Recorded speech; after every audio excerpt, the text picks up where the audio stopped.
ఒక ఎగ్ కోసం ఇంత సాహసం ఎవరు చేయదనుకుంటా. ఒక ప్యూర్ వెజిటేరియన్ ఫ్యామిలీలో పుట్టిన నేను చిన్నప్పుడు ఎగ్ అన్నా, నాన్ వెజ్ అన్నా చాలా దూరంగా ఉంటుండే. బట్ ఈవెన్చువల్లీ మా స్కూల్లో ఎవ్రీ వెనస్డే లంచ్ బాక్స్‌లో ఎగ్ అనేది మ్యాండేటరీ ఉంటుండే. అంటే కొన్ని ఎక్సెప్షన్స్ ఉండేవనుకోండి. But my mom chose not to take that exception. మా మమ్మీ ఒక రెసిడెన్షియల్ స్కూల్లో పనిచేస్తుండే. అండ్ అక్కడ వాళ్ళకి డైలీ లంచ్‌లో ఒక ఎగ్ ఉంటుండే. అండ్ మా మమ్మీ ఎవ్రీ ట్యూస్డే నా కోసం ఒక బాక్స్‌లో పెట్టేసి మరీ ఇంటికి తీసుకొచ్చి దాచిపెట్టేది. మా నాన్నమ్మకి, తాతకి తెలియకుండా నాకు నెక్స్ట్ డే లంచ్‌కి పెట్టేది. అండ్ మా మమ్మీ అంత కష్టపడ్డందుకు I started having the egg.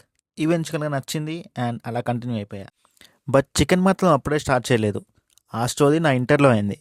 నేను ఇంటర్మీడియేట్‌లో హాస్టల్‌లో ఉంటుండే. అండ్ ఒకసారి మా ఫ్రెండ్ వాళ్ళ పేరెంట్స్ చికెన్ పికిల్ తీసుకొచ్చారు. దాన్ని చూసి మా ఫ్రెండ్స్ అంతా లొట్టలేసుకొని మరీ తిన్నారు. అంతగానం ఎందుకు తింటున్నారా అన్న పాపానికి నన్ను పట్టుకొని పండబెట్టి ఫోర్స్‌గా నోట్లో చికెన్ ముక్కేసారు. అసలే చికెన్ పికిల్‌లో పీస్ గట్టిగా ఉంటది కదా!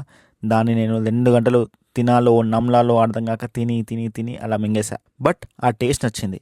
అండ్ అప్పటినుంచి కంటిన్యూ అయిపోయా. ఇప్పటిదాకా చికెన్ నా ఫేవరెట్. సో, అలా చాలా థింగ్స్ మన లైఫ్‌లోకి మనం ఇన్వైట్ చేయకుండానే వస్తాయి.